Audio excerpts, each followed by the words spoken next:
Matapos ang 5 taong paghahanap, muling binalot ng lungkot at hinagpis ang pamilya ng 17 taong gulang na dalagita na si Queenie Grace Arong nang matuklasan na ang kanilang minamahal na anak ay hindi na muling makakapiling pa.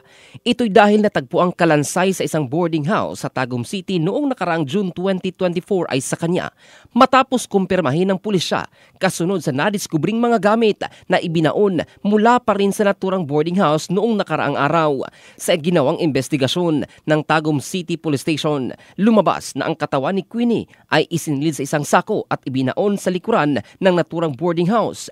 Natagpuan din ang ilan sa kanyang mga personal na gamit, kabilang ang kanyang relo, damit, sapatos at ang paborito niyang pares ng medyas, mga bagay na nagpapatibay na siya ang biktima. Nahukay ang mga ito matapos magpagawa ng septic tank ang may-ari ng paupahan.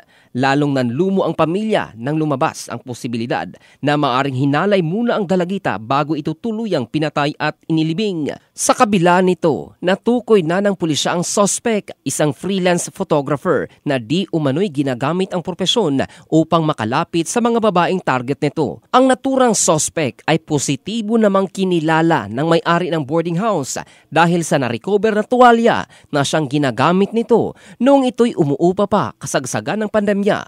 Gayunpaman, nananatili itong malaya hanggang sa mga oras na ito. Dahil dito, panawagan ng pamilya Arong ang agarang pagkamit ng hustisya para kay Queenie.